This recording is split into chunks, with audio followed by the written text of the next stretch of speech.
So what we're going to do when we're applying our eyeshadow, especially because we do have hooded eyes, is that we're going to keep our eyes open so that we can see exactly what we're doing, and then we can see that we're placing the eyeshadow properly where people can see it.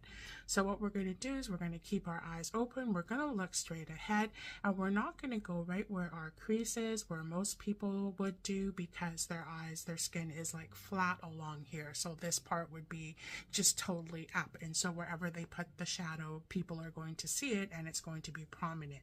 What we're going to do is we're going to go slightly above our natural eye crease. So we're going to go up here and we're just going to start patting on the color crease. So my crease is here, I'm putting the color up here so that people can see it. And you can feel your eye socket here. Even if your eyes are very hooded, if you take the brush and you go like this, you can feel that bone right there, and that's what we're going up to. Always go from one eye and then to the next. I find that it just helps me in, keeping things a little bit more cohesive so that they both look the same, as if I do one area first on one eye and then go to that same area on the other eye. And again, I'm just dabbing in 2 times each time, keeping my eye generally open and going above the crease of my natural eye. And one thing that you do want to do, especially if your eyes are more hooded, is you want to make sure that you get under the hooded area.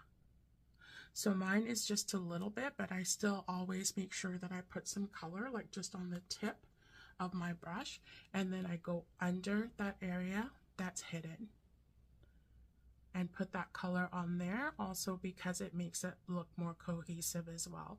And I'm just patting. Make sure it gets on the lid as well, and you also want to make sure it gets in and under that hood. And I know you're thinking, like, why am I making sure that it goes there if it's actually going over my eye? But should you move your eye, go like this or whatever, it would look really odd to somebody if all of a sudden you look and there is no actual color right there. So again, it's just for cohesiveness and making it look really well put together. And I've got the tape on just to because I want to have like a really nice distinct line at the end, so it'll be nice and crisp when we take this off. So we just went from a slightly orange, and then we went to a medium, and now we're going to like a reddish towards the end for a sort of like an accent color to really bring that brightness on the outside. And the reason that we do that is because we do have hooded eyes, and so it makes your eyes look wider and bigger, as opposed to if you put darker colors towards the front, which you can depending on what look that you're going for. But if you want your eyes to look more open, you want the more darker color to be on the end. Now, one of the things that we want to do as well is we want to take the edges up the front. So you see here where there's a very distinct difference between like my skin color and the color of the shadow that I've been using.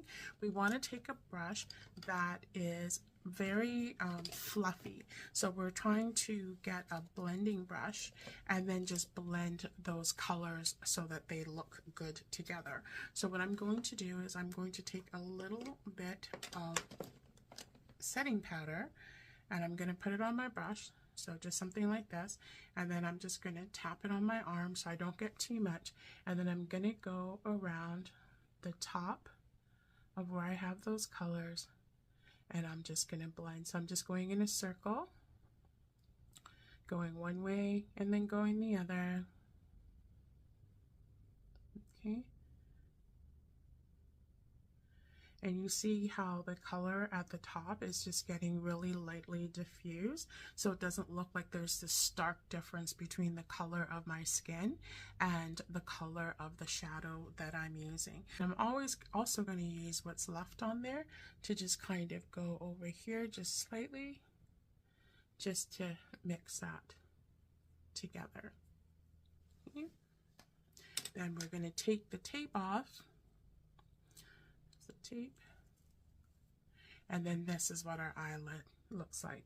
See how that line is super sharp?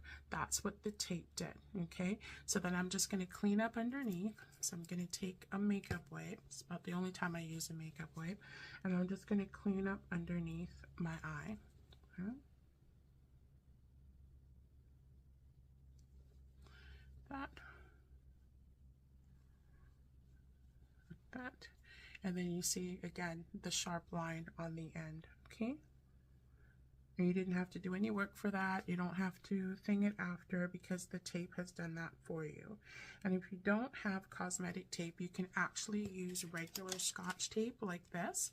But I do suggest, because it is a lot stickier than the cosmetic tape, because cosmetic tape is not as sticky because it's made specifically to go on your skin, so it's not going to be pulling it.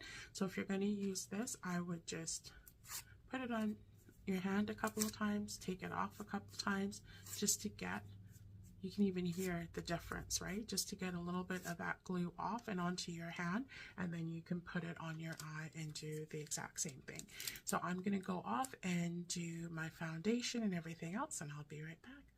And here I am with the completed look with the matching wrap and all. I hope you guys are having a great day. I hope that you found something in this that would be helpful to you in your makeup journey, and have a great day.